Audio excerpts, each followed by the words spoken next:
ijoollee gudiisinitti maa gudiisin kofalchiisaa koottaa. Abbaan eebbuu fi sabboontuun maaluma akka saasa'u. Maaluma akka saasa'u isinitti fakkaatamee. Maaluma akka saasa'u isinitti fakkaatu. Of hin beekanii ilaali of hin beekanii.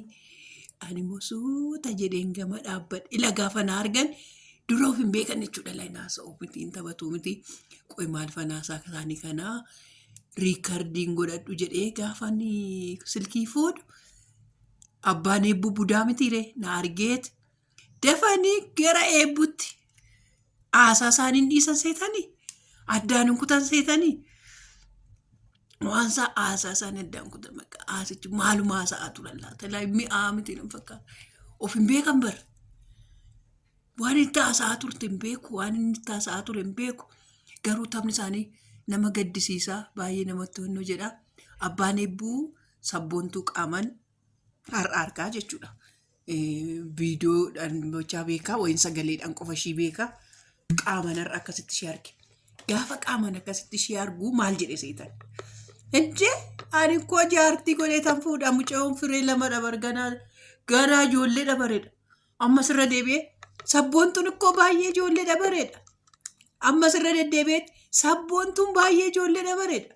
Ani hunda caala immoo na dhibee jechuudha. Ani hunda caala na dhibe immoo ani eebbuu hunduma caala na dhibe. Maaliif seetan?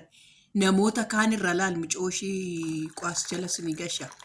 Mucoo ishee afaan Amaariffaatiin dhuftee jirti jechuudha. Ishii irraa ilaa ishii ciniinuudhaaf itti wuxxirfattee maal goote sabboontuu garuu jaalattee ilaa akkatti ishii faana taphattu akkatti ishiin irra teessu. Ishiitu mucaa baachuu wallaalee malee irraanfattee jechuudha. Sabboontuu mucaa baachuu wallaalee irraanfattee malee eebbuun jaalattee ilaala akkatti ishii irra teessee kolfitee taphattu.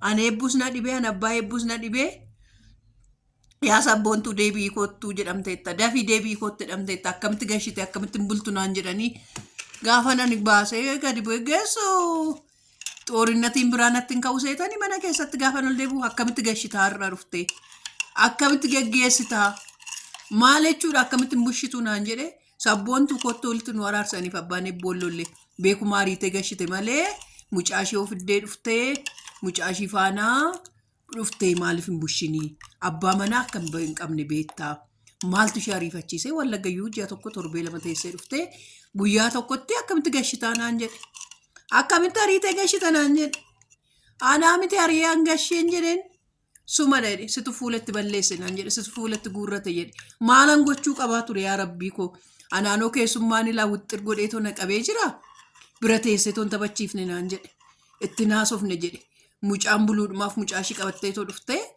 ati garuu beekatii gashitee beekatii ariitee naan jedhe yaa sabboontuu kootti dubbinni bukate yaa sabboo koo yaa bareedduu koo yaa qashtii koo adara abbaan eebbuu maraachuuf akkamitti odoon faanan taphatinii isa gaafa nan faana taphachuu jalqabu kaameraa fuuteen irra daqqantee isayyummoo immoo odoon afaanan taphatin odoo si faanan taphatin ofii keetii ariitee naan jedhe sabboontuu kootti dhugaa jiru baasi dhugumaanatu si ari'ee dhugumaan si ari'ee ana hin qirrina jedhe odoo nyaatin isa ishiin deemte qofa nyaata nyaachuu didde daawwattoota koo nyaata nyaachuu didde nyaatuma nyaachuu didde mucaa ishiillee maalaa nyaatu nan hin didde naman gaddisiistu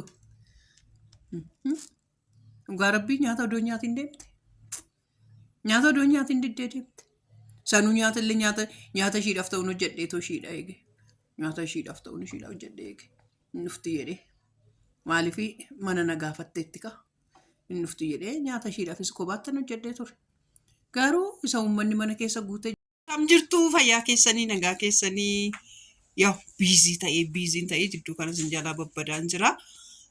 Daabboo sabboontuun naa fidde kunoo kana fakkaataa daabboo ishii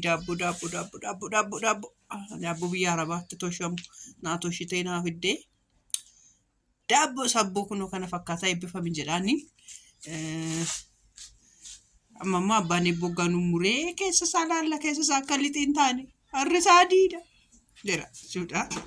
Jirtu miti isin ofii nagaa keessanii jirtu fayyumaayii Happy birthday eebbuu akkamitti ilaaltanii siniin jedha.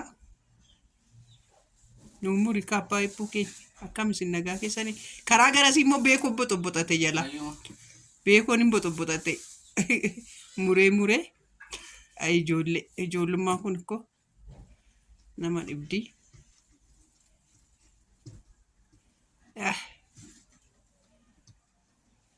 Akkam jirtu garuu isin fayyaa keessanii abbaa eebbuu? Nagaa jirtu. Uummata nagaan gaafattu? Nagaa keessanii uummata qaalii fayyumaa nagaa. Attam jirtu walganne maaloo naguma miti waansa maaliif walganne akkasii lakki walgatuun gaarii miti kottaa daabbos nyaaddaani. Daabbosa nyaannu waliin guddannu waliin haa hojjennu kottaa. Siniin jenna warroonni qarshiidhaan yuutuubii bansiifachuu barbaadan abbaan eebbuu karaan banaadha. Asumaan inni yuutuubii sirriitti namaa banuu beeka. Obsa qabaa, obsa qabeessa. Gatiin ittiin namaa banu immoo gatii salphaadha. Durii tola namaa banaa ture ijoollee hedduudha. Ijoollee hedduun keessan ni beektu. Achiiti isa tola banamaafi ture.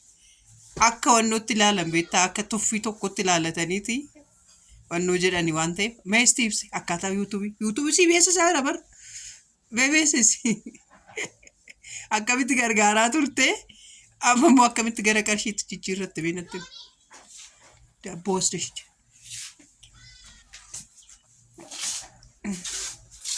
amsaal akkamitti gara qarshiitti jijjiirratti.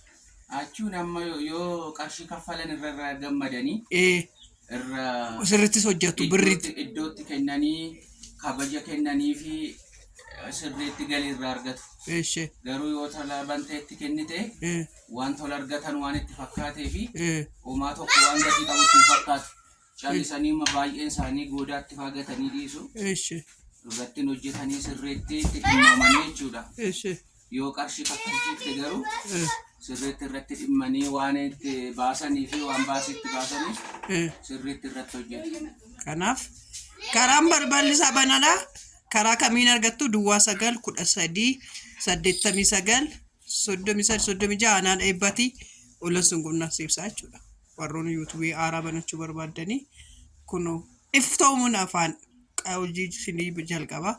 Ani hunda caalaa ni jaaladha obsa isaati. Kanaaf jedha nagaan oola.